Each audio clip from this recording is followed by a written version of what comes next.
इस समय हम उत्तर प्रदेश के देवरिया जिले में सलीमपुर में उपस्थित हैं और राष्ट्रीय समानता दल के प्रदेश अध्यक्ष हमारे साथ बैठे हैं और मिलते हैं, इनसे बात करते हैं, जानने की कोशिश करते हैं कि इनकी जो पार्टी है, इनकी पार्टी का सोच क्या है, इस आने वाले जो चुनाव है उसमें इनकी पार्टी कितने सीटों पे लड़ रही है, क्या इनकी रणनीति है और कैसे ये इस समाज के विकास को देख रहे हैं। इनकी पार्टी के जो लोग हैं और इनकी जो सोच है क्या है, पार्टी की मुख्य जो डेवलपमेंट की विचारधारा है वो क्या है।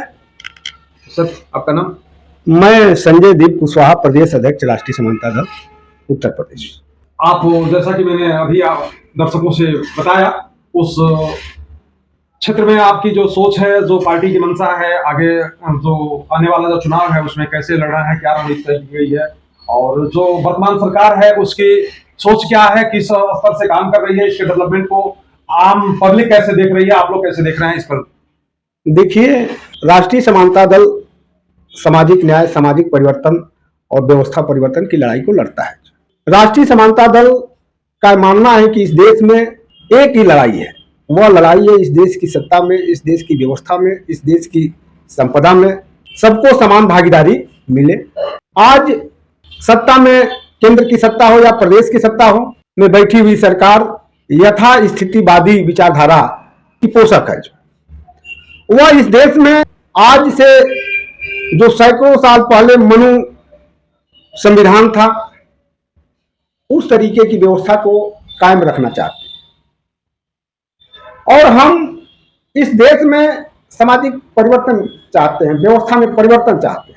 ये भारतीय जनता पार्टी की सरकार 2014 में जब केंद्र की सत्ता पर आई तो चूंकि इनके पास बड़ा अध्ययन विंग है, बड़ा अध्ययन करते हैं, इनके पास तमाम देश के तमाम विषयों पर इनके पास बड़ी बड़ी रिपोर्टें हैं, किताबें हैं, तो माननीय मोदी जी ने एक लाइन का आदेश किया कि बगैर हाई स्कूल पास किए पासपोर्ट नहीं बनेगा। क्योंकि भारतीय जनता पार्टी और उसके जो एक सांस्कृतिक संगठन है आरएसएस, वह इस बात को जान चुके थे कि इस देश का जो दलित समाज है, पिछड़ा समाज है, आदिवासी समाज है, ये लोग बिना पढ़े लिखे भी दुनिया के तमाम देशों में जाकर मजदूरी करके, नौकरी करके रियाल और डॉलर दिनार कमाकर लाकर अपने बच्चे को पढ़ाने का काम कर रहे हैं, अपना विकास कर रहे हैं, अपने परिवार का विकास कर रहे हैं। तो उन देश के जो 80-85% आबादी के लोग हैं जो हाई स्कूल पास नहीं है, और हाई स्कूल पास कौन नहीं है, वह इस देश का दलित है, पिछड़ा आदिवासी है, उसको दुनिया के देशों से जाने से रोकने के लिए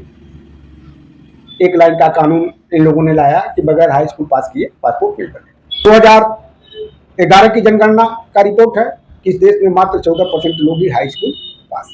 दूसरी बात, जब माननीय मोदी जी सत्ता में बैठे तो देश भर के यूनिवर्सिटियों में पहले नियुक्तियां प्रोफेसर और सहायक प्रोफेसर की जो है 200 पॉइंट रोस्टर से होती थी।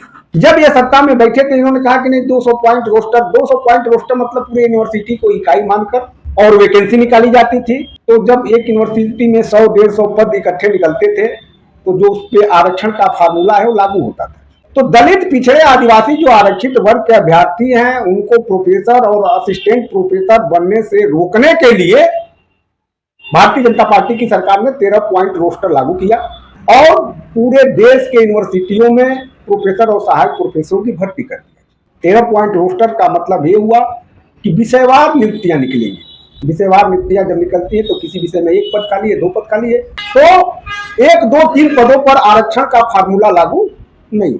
और इस तरीके से ये भारतीय जनता पार्टी की सरकार ने पूरे देश के दलित, पिछड़े और आदिवासी समाज के युवाओं को प्रोफेसर और सहायक प्रोफेसर बनने से रोका। आज प्रतिदिन आरक्षण का क्षरण किया जा रहा है। उसके बाद इनका जो हमला हुआ, इस देश के दलित, पिछड़े, आदिवासी समाज के विकास को लेकर ये इतने भयभीत थे, इनका अगला हमला ये हुआ, कानून एक लाइन का बना कि जो अभ्यर्थी सरकारी नौकरी में आवेदन करते समय जाति प्रमाण पत्र लगा देगा वह उसी वर्ग में उसका चयन किया जाएगा। आरक्षण का ओवरलैपिंग इन्होंने जाति प्रमाण पत्र को आधार बनाकर खत्म कर दिया। जब जाति प्रमाण पत्र को आधार बनाकर इन्होंने ओवरलैपिंग, आरक्षण में ओवरलैपिंग का लाभ जो दलित, पिछड़े, युवाओं, लड़कों को समान जनरल कैटेगरी में मिल जाता था, वह लाभ मिलना बंद हो गया और इस देश के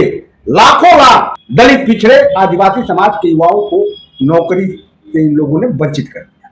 आज सेना जैसे पदों पे अग्निवीर इन्होंने लागू किया। इनके पास पूरी तरीके से अध्ययन पड़ा हुआ है कि सेना में सिपाही के पद पे किसी तरीके से गांव और झोपड़ी में रहने वाले दलित, पिछड़े समाज के लड़के हाई स्कूल पास कर लेते थे, मेहनती जात के होते हैं, हाई स्कूल पास करके सेना में भर्ती हो जाते थे और 90% सेना में सिपाही के पद पर दलित, पिछड़े, आदिवासी समाज के लड़के जाते। वो हाई स्कूल पास पर ही इनको अस्थायी नौकरी मिल जाती थी, कमीशन की नौकरी मिल जाती थी और जब इनके घर में सरकारी खजाने से पैसा आना शुरू हुआ और इनका विकास होना शुरू हुआ, इनके लड़के भी मास्टर, क्लर्क, डॉक्टर, इंजीनियर बनने की तरफ अग्रसर हुए, तो इसको लेकर यथास्थितिवादी विचारधारा की पार्टी भारतीय जनता पार्टी चिंतित हो गई और इन्होंने सेना में अग्निवीर योजना लागू करके इस देश के दलित, पिछड़े, आदिवासी समाज के नौजवान युवाओं को नौकरी, अस्थायी नौकरी पाने से वंचित कर दिया। आज शिक्षा मित्र हो, आशा कार्यकर्त्री हो, आंगनबाड़ी कार्यकर्त्री हो, पंचायत मित्र हो, तमाम ऐसी संविदा की नौकरियां जो आज अनुदेशक है, शिक्षा अनुदेशक है, 7,000, 8,000, 1,500, 2,000, 2,500, 5,000, 10,000। अरे बेईमान, जिस देश में डॉक्टर बनने के लिए 1 करोड़ रुपया तुम फीस रखते हो और रसोईया को 1,000 रुपया तनख्वाह देते हो, तो उसका लड़का कैसे डॉक्टर बने? जिस देश में चौकीदार को तुम 2,500 रुपये तनख्वाह देते हो और इंजीनियर बनने के लिए 15 लाख रुपए फीस रखते हो, उस चौकीदार का लड़का कब और कैसे इंजीनियर बनेगा? ये बड़ा जटिल सवाल है। नौकरी तुम देते हो, तनख्वाह तुम ही देते हो और तुम इन सरकारी और प्राइवेट कॉलेजों की फीस भी तुम ही तय करते हो। तो मनरेगा में 200 रुपया मजदूरी देते हो, तो एक मजदूर कितना मेहनत करेगा कि डॉक्टर बनने के लिए 1 करोड़ रुपया सालाना फीस दे पाएगा? तो निश्चित है कि ये यथास्थितिवादी सरकार विचारधारा के लोग इस देश के दलित, पिछड़े, आदिवासी समाज के बच्चों को डॉक्टर, मास्टर, इंजीनियर, प्रोफेसर, जज, वैज्ञानिक बनने देना नहीं चाहिए। अंगूठा सिर्फ उस समय एकलव्य का नहीं कटा, अंगूठा आज भी काटा जाता है। अंगूठा काटने का तरीका इन सरकारों ने बदल दिया है। अंगूठा काटने का तरीका यह बना दिया है कि फीस इतनी महंगी कर दो कि इस देश का जो दलित, पिछड़ा, आदिवासी समाज का 80%, 85%, 90% जो लोग हैं अपने बेटे को डॉक्टर, मास्टर, इंजीनियर, प्रोफेसर बनाने का सपना ही ना देखे। इस तरीके से आज अंगूठा काटा है। इन सवालों को लेकर चुनाव में बातें नहीं होती। इस देश के दलित, पिछड़े, आदिवासी समाज के हक, हिस्सा, सम्मान की बात नहीं होती है। आज भी यथास्थितिवादी लोगों द्वारा आदिवासी पर पेशाब किया जाता है। दलित लड़के को घड़ा छूने पर मार मार कर जान से मार दिया जाता है। ऐसे हालात में यह देश है। पुलवामा में आतंकी हमला हुआ, आज तक जांच नहीं आई। आज तक ये पता ही नहीं चला कि 300 किलो वो आईडीएक्स आया कैसे, कहां से आया, कौन उसका सूत्रधार था। ये देश जानना चाहता है। 15 लाख हर खाते में आएंगे। आज तक वो गरीब आदमी, भोले भाले, सीधे साधे इंसान उस 25-15 लाख रुपए का इंतजार कर रहे हैं कि कब आएगा, कैसे आएगा। आज मैं यही कहना चाहता हूं कि यदि 2024 में फिर आई है भाजपा और मोदी की सरकार, तो संविधान साफ हो जाएगा, आरक्षण साफ हो जाएगा, सरकारी नौकरियां साफ हो जाएंगी, सरकारी विश्वविद्यालय साफ हो जाएंगे, सरकारी अस्पताल साफ हो जाएंगे, सरकारी ट्रेनें साफ हो जाएंगी, सरकारी बसें साफ हो जाएंगी और सरकारी सड़कें साफ हो जाएंगी। तो मुझे इतना ही कहना है इस देश की जनता कि आप अपने मूल लड़ाई पर आइए, भटकिए मत। आप उसे वोट दीजिए जो इस देश के बहुसंख्यक आरक्षित वर्ग के लोगों को उनका हक और हिस्सा, अधिकार और सम्मान दिलाने की बात करता है, देने की बात करता है, जो सामाजिक न्याय, सामाजिक परिवर्तन, व्यवस्था परिवर्तन की बात करता है। आप उसके साथ खड़ा होइए, उसको वोट करिए। अर्जुन की तरह निशाना बिल्कुल सीधा रखिए। आप उन तमाम बुलावे वाले सवाल पर मत जाइए कि मंदिर बनेगा, मस्जिद बनेगा, 370 हटेगा। ये सब सवालों से आपका कुछ लेना देना नहीं।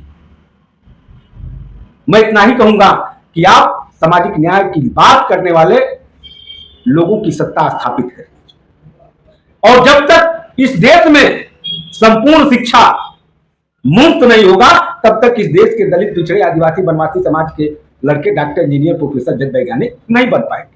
आज इतने बड़े देश का चुनाव होता है और परिणाम 2 दिन में आ जाता है। इसी देश में लड़के आज परीक्षा देते हैं और 2 साल, 4 साल, 5 साल, 10-10 साल लग जाते हैं रिजल्ट आने में।